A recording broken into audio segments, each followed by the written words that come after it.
Ketika Dimas menerima sebuah pesan suara dari nomor tak dikenal, awalnya, ia mengira itu hanya pesan spam, tetapi ketika ia menekan tombol putar, suara seorang wanita yang terdengar panik memenuhi kamarnya. "Tolong, aku tidak bisa diam saja. Ada sesuatu yang harus kau ketahui tentang Luna Maya. Dia bukan manusia biasa. Aku melihatnya sendiri. Aku melihat wajah aslinya. Kumohon, jangan abaikan pesan ini." Suara itu terhenti sesaat, diikuti oleh napas tersengal-sengal. Villa tua di Ubud, itu tempat awal segalanya. Jika kau ingin tahu kebenaran, datanglah sebelum semuanya terlambat. Lalu, pesan itu terputus, menyisakan kesunyian yang mencekam. Dimas terpaku di tempatnya. Sebagai seorang jurnalis investigasi, ia sudah terbiasa menerima laporan aneh, tetapi kali ini berbeda. Ini bukan sekadar gosip selebriti biasa. Ada sesuatu dalam suara wanita itu, ketakutan yang begitu nyata. Tangannya gemetar saat ia memeriksa ulang nomor pengirim, tetapi saat ia mencoba menelepon balik, suara operator menginformasikan bahwa nomor tersebut tidak terdaftar. Dimas menatap layar ponselnya, hatinya berdebar kencang. Jika ini hanya rumor, mengapa wanita itu terdengar seolah hidupnya sedang terancam? Malam semakin larut, tapi Dimas tak bisa tidur. Ia membuka laptopnya dan mulai mencari informasi tentang Luna Maya. Tidak butuh waktu lama untuk menemukan berbagai spekulasi liar tentangnya, dari dugaan operasi plastik hingga teori konspirasi yang lebih gelap. Namun, satu hal menarik perhatiannya.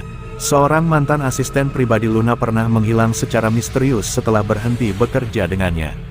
Anehnya, berita itu seakan sengaja dikubur, hampir tak ada media besar yang meliputnya. Dimas semakin yakin bahwa ada sesuatu yang disembunyikan. Pikirannya semakin kacau saat angin malam tiba-tiba bertiup kencang, menggoyangkan jendela apartemennya. Lampu meja berkedip sebentar sebelum akhirnya stabil kembali. Perasaan tidak enak merayapi tubuhnya. Ia mencoba mengabaikannya dan kembali fokus pada layar laptopnya. Saat ia menggulir halaman demi halaman, matanya menangkap sebuah artikel lawas tentang sebuah villa tua di Ubud yang konon memiliki sejarah kelam. Villa itu dulunya milik seorang wanita bangsawan yang dikenal memiliki kecantikan luar biasa, tetapi juga ditakuti karena diduga terlibat dalam praktik ilmu hitam. Jantung Dimas berdegup lebih cepat. Apakah ini villa yang dimaksud dalam pesan suara tadi? Jika benar, apa hubungannya dengan Luna Maya? Apakah hanya kebetulan, atau ada sesuatu yang lebih besar dan mengerikan yang selama ini tersembunyi di balik nama besarnya? Dengan tangan gemetar, ia menyimpan semua data yang berhasil dikumpulkannya dan menatap jam dinding. Pukul 2 dini hari. Di luar, hujan masih turun deras, seolah menegaskan bahwa ini bukan malam yang biasa. Dimas menutup laptopnya, tetapi firasat buruk itu tak kunjung hilang. Ia memutuskan untuk pergi ke Bali dan menyelidiki sendiri. Ini bukan sekadar berita lagi, ini adalah misteri yang menuntut jawaban. Dan dalam hati kecilnya, ia tahu bahwa begitu ia melangkah lebih jauh, tak akan ada jalan untuk kembali. Dimas turun dari mobil sewaannya, menatap lekat-lekat villa tua yang berdiri di tengah hutan lebat di Ubud. Bangunan itu tampak seperti sudah ditinggalkan bertahun-tahun, dengan dinding batu berlumut dan jendela-jendela besar yang menganga gelap, seolah-olah sedang mengawasinya. Hawa di sekitarnya begitu dingin, jauh lebih dingin daripada udara Ubud yang biasanya sejuk. Hutan di belakang villa berdesir pelan saat angin sore menerpa pepohonan, namun ada sesuatu yang aneh, terlalu sunyi, tak ada suara burung atau serangga. Seakan alam pun enggan menyentuh tempat ini. Seorang pria tua berdiri di tepi jalan setapak menuju villa. Wajahnya dipenuhi keriput, matanya tajam, seolah bisa melihat lebih dari sekadar yang tampak di permukaan. Dialah Ki Rengga, seorang dukun tua yang direkomendasikan oleh penduduk setempat saat Dimas bertanya tentang villa ini. "Anak muda, kau yakin ingin masuk?" tanyanya dengan suara berat. Dimas mengangguk, mencoba menyembunyikan kegelisahannya. Ki Rengga menghela napas, lalu berbisik, "Jangan ganggu yang sudah bertuan. Kau mungkin mencari jawaban, tapi bisa jadi kau malah menjadi bagian dari pertanyaannya." Dimas menelan ludah, tapi rasa penasarannya terlalu besar untuk mundur sekarang. Ia melangkah mendekati villa, merasakan getaran aneh yang menjalar di kulitnya. Pintu kayu besar itu sedikit terbuka, seakan mengundangnya masuk. Dengan hati-hati, ia mendorongnya, dan pintu itu berderit panjang, seolah menjerit dalam kesakitan. Aroma lembab dan sesuatu yang lebih pekat, bau dupa yang sudah lama mengering bercampur sesuatu yang busuk, langsung menyergap hidungnya. Di dalam, ruangan itu dipenuhi debu, namun ada sesuatu yang janggal. Di tengah lantai, terdapat lingkaran besar yang digambar dengan cat merah gelap, mungkin darah yang telah mengering. Dimas merogoh senter dari tasnya, menyoroti dinding yang penuh dengan coretan mantra dalam aksara kuno. Saat ia membaca lebih dekat, bulu kuduknya meremang. Beberapa di antaranya tampak seperti doa pemujaan, tetapi yang lain adalah permintaan. Kecantikan abadi, kesuksesan, kekayaan tanpa batas, semua permintaan itu tercantum di sana, dan di antara simbol-simbol aneh itu, ada sesuatu yang membuat napasnya tercekat, sebuah lukisan yang samar, hampir pudar, tetapi tak diragukan lagi, itu adalah wajah Luna Maya. Dimas mundur selangkah, darahnya berdesir cepat. Bagaimana mungkin, apa hubungan Luna dengan tempat ini? Sebelum pikirannya bisa mencari jawaban, suara langkah kaki bergema di lantai atas. Dimas menyorotkan senter ke arah tangga tua yang berderit, tetapi tidak ada siapa-siapa. Jantungnya berdegup kencang, sementara udara di dalam ruangan semakin berat, seolah ada sesuatu yang mulai terbangun dari tidurnya. Kemudian, sebuah suara pelan, hampir seperti bisikan, menggema di sekelilingnya. "Pergilah, sebelum kau menjadi tumbal berikutnya." Dimas merasakan sesuatu bergerak di sudut matanya. Ketika ia menoleh, sebuah bayangan tinggi berdiri di ujung ruangan, tak bergerak. Namun, ia bisa merasakan mata itu menatapnya tajam dari dalam kegelapan. Dimas terkesiap, napasnya memburu. Villa ini bukan sekadar tempat biasa, ada sesuatu yang masih hidup di dalamnya. Sesuatu yang tidak ingin rahasianya terbongkar. Tanpa berpikir dua kali, Dimas berlari keluar, meninggalkan villa itu dalam kegelapan yang terasa semakin pekat di belakangnya. Dimas masih merasakan debar jantungnya ketika ia kembali ke penginapan di Ubud. Tubuhnya berkeringat dingin, meski udara malam begitu menusuk. Villa itu bukan sekadar bangunan tua yang ditinggalkan, ada sesuatu di dalamnya, sesuatu yang mengawasi, yang tidak ingin dirinya berada di sana. Ia menyalakan laptop, mencoba menenangkan pikirannya dengan menyusun kembali semua informasi yang telah ia kumpulkan. Namun, semakin dalam ia menyelidiki, semakin banyak kejanggalan yang ia temukan. Salah satu artikel lawas menyebutkan bahwa Luna Maya hampir tidak mengalami perubahan fisik sejak awal kariernya. Beberapa ahli kecantikan bahkan pernah membahasnya secara terbuka, mengagumi betapa kulitnya tetap kencang dan wajahnya tak menunjukkan tanda-tanda penuaan, seolah waktu berhenti untuknya. Dimas membuka arsip foto-foto lama Luna Maya, membandingkannya dengan yang terbaru. Ia mencoba mencari perbedaan, tanda-tanda penuaan yang wajar bagi manusia biasa. Namun, semakin ia memperhatikan, semakin jelas sesuatu yang janggal, wajahnya nyaris identik, tanpa perubahan berarti selama lebih dari 2 dekade. Dimas menggulir komentar-komentar lama di forum-forum misteri, dan menemukan sebuah teori yang membuat darahnya berdesir. Ada spekulasi bahwa Luna telah melakukan ritual tertentu, menyerahkan sesuatu yang berharga demi mendapatkan kecantikan abadi. Desas-desus ini sering dianggap omong kosong belaka, tapi setelah apa yang Dimas alami di villa tadi, ia mulai mempertimbangkan kemungkinan terburuk, bagaimana jika semua itu benar. Tengah malam, saat Dimas masih sibuk menganalisis foto dan artikel, tiba-tiba layar laptopnya berkedip. Sejenak, gambarnya buram, seperti ada gangguan sinyal. Kemudian, tanpa peringatan, sebuah gambar muncul, sebuah foto lama yang seharusnya tidak ada di dalam arsipnya. Foto itu menampilkan seorang wanita dengan gaun putih, berdiri di depan cermin besar. Sekilas, wajahnya tampak seperti Luna Maya, tetapi saat Dimas memperbesar gambar, tenggorokannya tercekat. Bayangan di cermin itu bukan wajah cantik yang biasa dilihat publik, melainkan sesuatu yang mengerikan, kulit keriput, mata cekung, dan ekspresi kosong yang seakan menatap langsung ke arahnya. Dimas terlonjak mundur dari layar, napasnya memburu. Ini tidak masuk akal, ia tidak pernah mengunduh foto itu. Dengan tangan gemetar, ia mencoba menghapusnya, tetapi pesan aneh muncul di layar, "Kau sudah terlalu jauh. Berhenti sebelum wajahmu yang berikutnya muncul di cermin." Sesaat setelah membaca pesan itu, listrik di kamarnya padam. Gelap total, suasana menjadi begitu hening, terlalu hening. Dimas meraba-raba ponselnya, menyalakan lampu senter, tetapi sebelum ia sempat bangkit, sesuatu terasa berubah di dalam kamar. Udara menjadi lebih dingin, dan ia merasakan kehadiran sesuatu, atau seseorang, di belakangnya. Perlahan, ia mengangkat ponsel, mengarahkan cahaya ke cermin yang tergantung di dinding. Apa yang ia lihat membuat tubuhnya membeku. Refleksi dirinya tampak jelas, tetapi ada sosok lain berdiri di belakangnya. Seorang wanita berambut panjang, dengan wajah pucat dan mata kosong yang menatapnya tanpa ekspresi. Jantung Dimas hampir berhenti ketika sosok itu tiba-tiba bergerak, bibirnya menyeringai dengan senyum yang tidak wajar. Kemudian, dengan suara berbisik yang menyerupai hembusan angin, sosok itu berkata, "Kau ingin tahu rahasianya? Sekarang kau bagian dari itu." Sebelum Dimas sempat berteriak, lampu kembali menyala, dan bayangan itu menghilang. Namun, sesuatu dalam dirinya berubah. Ia tahu bahwa sejak saat ini, ia tidak bisa kembali. Apapun yang telah ia mulai, kini telah menariknya masuk ke dalam sesuatu yang jauh lebih besar dan lebih mengerikan dari yang pernah ia bayangkan. Dimas terduduk lemas di lantai kamarnya, dadanya naik turun cepat. Keringat dingin mengalir di pelipisnya, sementara tangannya masih mencengkeram ponsel dengan erat. Bayangan di cermin tadi begitu nyata, begitu dekat.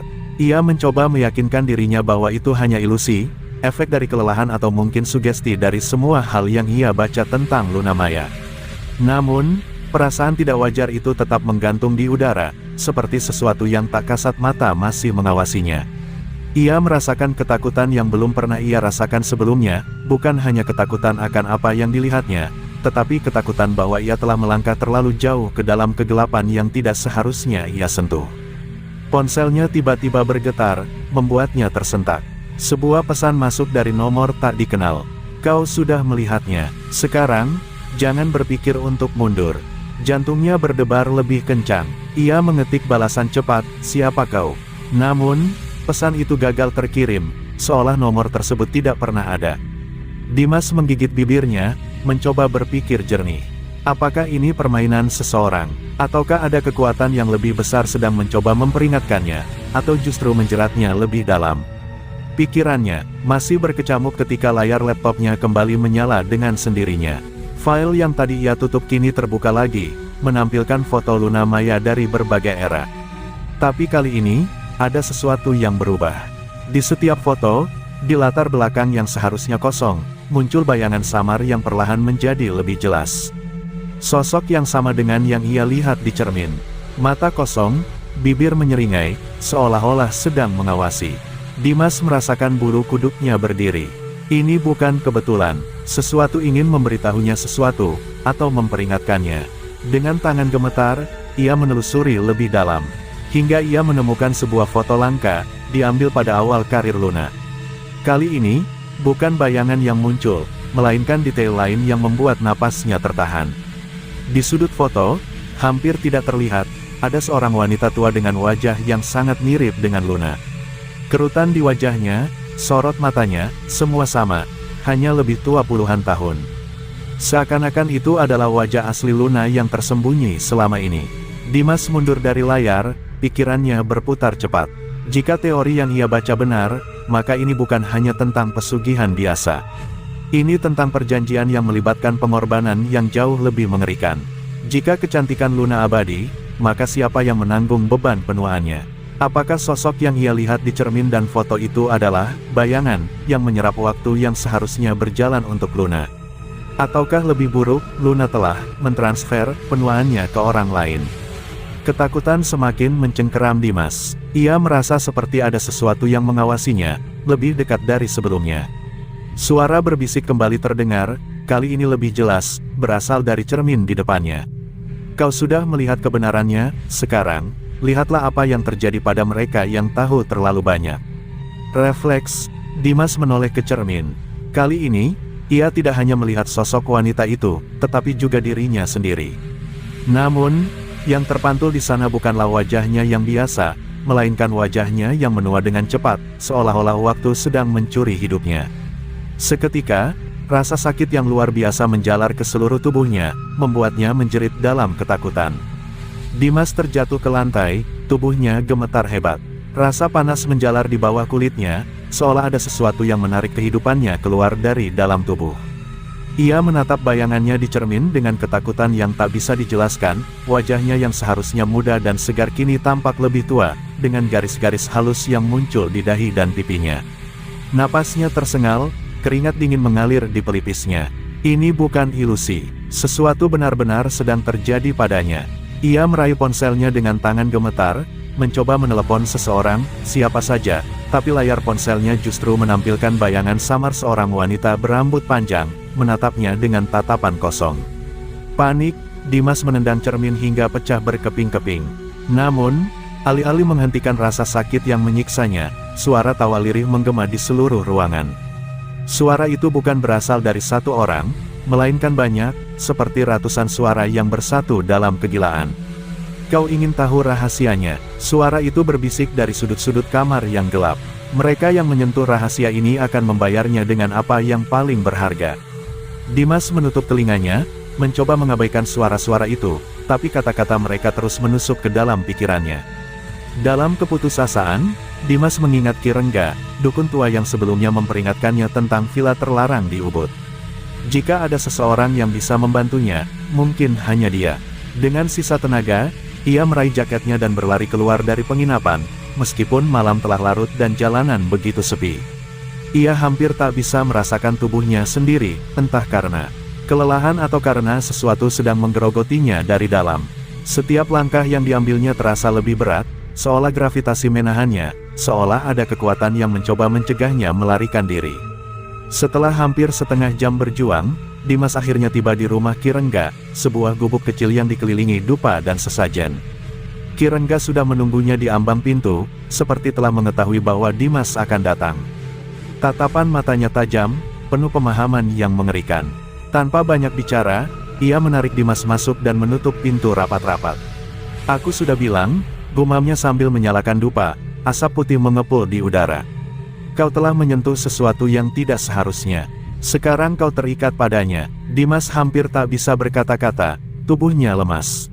Aku melihatnya," bisiknya, suaranya gemetar. "Sosok itu, Luna, dia." Ki Rengga menatapnya dalam-dalam. "Luna Maya adalah wajah yang dunia lihat," katanya dengan nada rendah. "Tapi di balik wajah itu, ada sesuatu yang harus terus diberi makan." Dimas menelan ludah, tubuhnya semakin menggigil. "Apa maksudmu?" tanyanya. Ki Rengga menarik napas panjang sebelum menjawab, "Pesugihan kecantikan abadi tidak hanya membutuhkan tumbal jiwa, tetapi juga menyalurkan penuaan kepada orang lain. Setiap beberapa tahun, ada seseorang yang harus menanggung beban usia yang tidak diambil oleh sang pemilik perjanjian." Dimas membeku. Kata-kata Ki Rengga mulai masuk akal. Orang-orang di sekitar Luna yang menghilang tanpa jejak, foto-foto lama yang menunjukkan bayangan aneh, dan sekarang, dirinya sendiri yang mulai menua secara tiba-tiba. "Jadi, aku," suaranya tercekat. Ki Rengga mengangguk perlahan. "Kau telah dipilih," bisiknya. "Dan jika kau tidak menemukan cara untuk memutuskan kutukan ini, maka Luna akan tetap muda, dan kau akan menua hingga menghilang dari dunia." Dimas merasakan dingin menjalar hingga ke tulangnya saat mendengar kata-kata Ki Rengga. Napasnya memburu, pikirannya berputar cepat, mencari celah untuk keluar dari kutukan ini. "Tidak, ini tidak mungkin," gumamnya, mencoba menyangkal kenyataan yang baru saja terungkap. "Aku hanya jurnalis, aku tidak ada hubungannya dengan Luna Maya. Mengapa aku yang harus menanggung ini?" Matanya memohon jawaban, tapi Ki Rengga hanya menatapnya dengan tatapan penuh iba. "Karena kau tahu rahasianya," jawabnya lirih. "Dan rahasia seperti ini tidak pernah membiarkan saksi hidup." Dimas meremas rambutnya, frustrasi. Ia tak bisa menerima bahwa hidupnya kini dipertaruhkan hanya karena ia terlalu penasaran. "Pasti ada cara untuk membatalkannya," katanya dengan putus asa. Ki Rengga menatapnya dalam-dalam sebelum akhirnya menghela napas berat.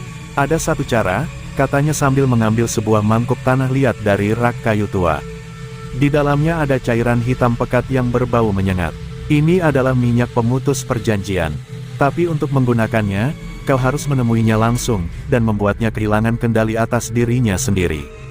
Jantung Dimas berdegup kencang. "Menemuinya," ulangnya dengan suara hampir berbisik.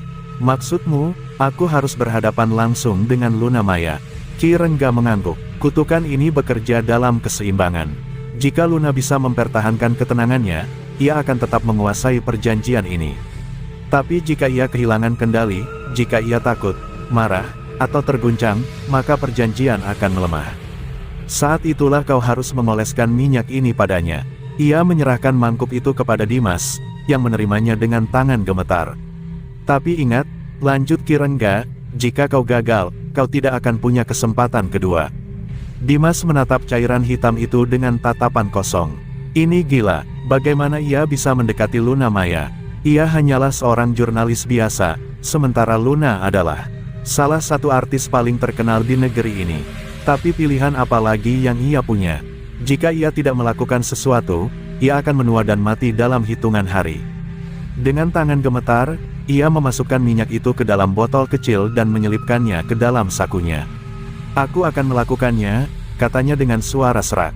Aku akan menemui Luna. Ki Rengga mengangguk pelan, namun sorot matanya menunjukkan kekhawatiran yang mendalam. Hati-hati, nak, katanya. Luna bukan manusia biasa lagi. Ia telah hidup dengan kekuatan ini terlalu lama. Jika ia tahu kau ingin menghancurkannya, ia tidak akan ragu untuk menyingkirkanmu. Dimas menelan ludah, tapi ia tahu tidak ada jalan kembali. Dengan langkah berat, ia keluar dari gubuk Ki Rengga dan menatap langit malam yang gelap. Besok, ia akan menghadapi Luna Maya. Dan jika ia gagal, maka dirinya akan menjadi korban berikutnya dalam lingkaran kutukan yang mengerikan ini. Dimas berdiri di depan sebuah hotel mewah di pusat Jakarta, tempat Luna Maya dikabarkan menginap untuk sebuah acara besar. Tangan kanannya meremas botol kecil berisi minyak pemutus perjanjian yang diberikan Ki Rengga. Ia tahu bahwa ini adalah kesempatan terakhirnya, entah ia berhasil mengakhiri kutukan ini, atau ia akan lenyap menjadi korban berikutnya. Langkahnya terasa berat, bukan hanya karena ketakutan yang merayap di benaknya, tetapi juga karena tubuhnya semakin terasa lemah. Sejak kejadian di cermin malam itu, ia merasa seolah hidupnya sedang terkuras perlahan. Dengan susah payah, ia berhasil menyelinap masuk ke dalam hotel, berbaur dengan kerumunan tamu undangan yang menghadiri acara eksklusif itu. Matanya terus mencari sosok Luna di antara lautan orang-orang berpakaian mewah. Jantungnya berdetak lebih cepat ketika akhirnya ia melihatnya, Luna Maya, berdiri anggun di tengah ruangan, tersenyum menawan ke arah kamera. Tidak ada tanda-tanda ketakutan atau kegelapan di wajahnya. Ia tampak sempurna, seperti biasa. Tapi Dimas tahu, di balik kecantikan itu, ada rahasia mengerikan yang harus dihentikan. Ia mendekati Luna perlahan, berusaha menenangkan detak jantungnya yang semakin liar. Saat ia hanya berjarak beberapa langkah dari sang artis, tiba-tiba mata Luna beralih ke arahnya. Sejenak, Dimas merasakan hawa dingin menyusup ke dalam tulangnya. Senyuman Luna tetap terpahat di wajahnya, tetapi matanya menatapnya dengan sesuatu yang lebih dalam, lebih tajam, seolah-olah ia telah mengetahui rencana Dimas sejak awal. Dimas, kan? Suara lembutnya memecah kebisingan ruangan. Aku dengar kamu mencari-cari aku. Dimas menahan napas. Luna tahu, tapi bagaimana? Ia mencoba menyembunyikan keterkejutannya dan membalas dengan senyum canggung. Ya, aku seorang jurnalis. Aku ingin mewawancaraimu, tentang perjalanan kariermu, katanya, berusaha terdengar santai. Luna terkekeh pelan, lalu mengangguk. Tentu, tapi tempat ini terlalu ramai. Ayo kita bicara di tempat yang lebih tenang. Ia melirik ke arah lift, memberi isyarat kepada Dimas untuk mengikutinya. Dimas tahu ini jebakan. Setiap nalurinya berteriak agar ia berbalik dan melarikan diri. Tapi ini adalah satu-satunya kesempatan. Ia mengangguk dan mengikuti Luna ke dalam lift. Pintu tertutup di belakang mereka dengan bunyi lembut yang terasa seperti pintu gerbang menuju neraka. Di dalam lift, hanya ada mereka berdua. Luna berdiri tenang, menatap pantulan mereka di cermin lift dengan ekspresi yang sulit dibaca. Kamu sudah melihatnya, bukan? Tanyanya tiba-tiba, suaranya nyaris berbisik. Bayangan di cermin, wajah yang seharusnya bukan milikku. Dimas membeku. Sekarang tidak ada gunanya berpura-pura. Apa yang kau lakukan, Luna? Suaranya serak, hampir tidak keluar. Luna menoleh padanya, tersenyum tipis. Aku hanya mengambil apa yang seharusnya menjadi milikku, katanya. Dengan nada manis yang mengerikan. Dan kau, Dimas, kau seharusnya tidak ikut campur. Sebelum Dimas bisa bereaksi, lampu di dalam lift tiba-tiba padam, meninggalkan mereka dalam kegelapan pekat. Dan saat itu juga, suara bisikan-bisikan mulai terdengar, memenuhi udara dengan ketakutan yang tak terlukiskan. Dimas tahu bahwa ia sudah